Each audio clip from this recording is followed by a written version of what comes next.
వచ్చే జన్మలో కూడా నాకు నువ్వే కావాలి అని అంటుంటే ఎంతో ప్రేమ అనుకున్నా.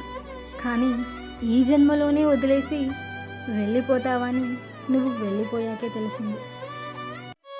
కన్నా కనిపిస్తే చాలు అనుకున్నా, కలిస్తే చాలు అనుకున్నా, కానీ కనిపించినంత దూరంగా వెళ్ళిపోతావు అనుకోలేదు. ప్లీజ్ ఒక్కసారి నా కోసం తిరిగి రావా? ఒకేలా ఉండేవి ఎప్పుడు ఒకటి కానే కావు. ఎందుకంటే కనిపించని గాలి ప్రాణం నిలుపుతుంది. అలాగే కనిపించని మాట ప్రాణం పోయేంతగా బాధపెడుతుంది. ఓయ్ నిన్నే పదే పదే గుర్తొస్తున్నావు, నన్ను కూడా గుర్తుంచుకో కాస్త.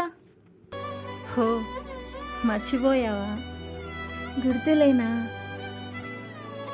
నువ్వు నన్ను బాగా హర్ట్ చేసేదేంటో తెలుసా? మెసేజ్ చూసి కూడా రిప్లై ఇవ్వవు చూడు, అది. ఆన్లైన్లో ఉండి కూడా మెసేజ్ చూడవు కదా, అది. ఇవి రెండు బాగా హర్ట్ చేస్తాయి, బాగా బాధపడతాయి. చనిపోయిన వ్యక్తులలో తిరిగి రావాలి అని ఒక అవకాశం కనుక నీకు ఆ భగవంతుడు ఇస్తే ఎవరు తిరిగి రావాలని కోరుకుంటావో కామెంట్ చేయి.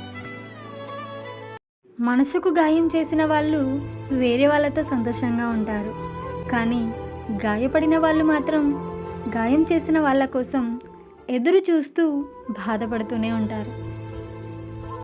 భయమేస్తోంది బావా, నీకంటే ముందుగా నేను చనిపోతే నిన్ను నాలా ఎవరు చూస్తారా అని.